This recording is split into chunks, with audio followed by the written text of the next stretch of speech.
Est-ce que vous croyez en l'existence des extraterrestres?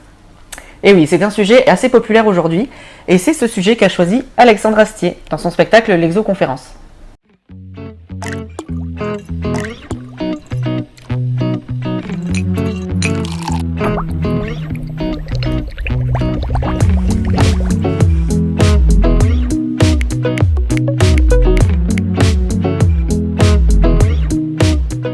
Je m'appelle Enzo Blondeau et je travaille chez Science Animation. J'ai décidé de vous faire part de ce média aujourd'hui parce que j'aimerais mettre en avant les grandes qualités de médiateur et de vulgarisateur d'Alexandre Astier. Alors, en 3 mots, je vais commencer par exoplanète, tout simplement c'est le thème, on va dire, avec tout ce qui va autour.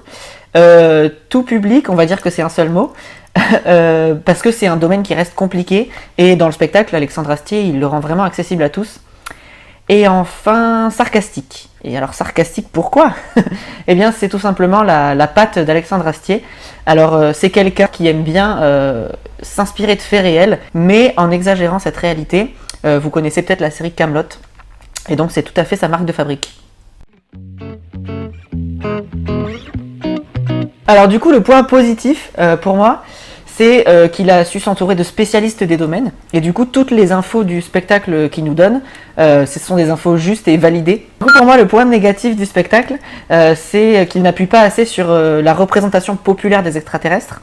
Et là, je suis sûr que je parle d'extraterrestres et vous pensez à des petits bonhommes verts ou violets qui nous ressemblent à peu près, ou qui sont juste un peu plus évolués.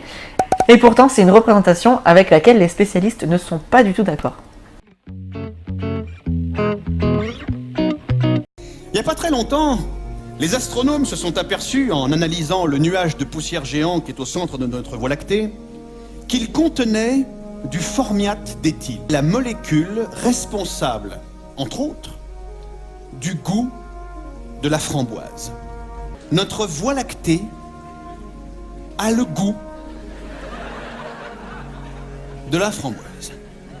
Alors du coup, l'extrait qu'on vient de voir, c'est un passage que j'aime beaucoup, parce qu'il arrive un peu de manière inattendue dans le spectacle, et en même temps, il est écrit de manière très poétique et très drôle, et ça marque un peu tout le ton du reste du spectacle. Alors pour conclure, eh bien, si vous n'avez toujours pas votre avis sur l'existence des extraterrestres, je vous conseille de regarder l'exoconférence d'Alexandre Astier. Voilà, j'ai terminé, c'est tout pour moi.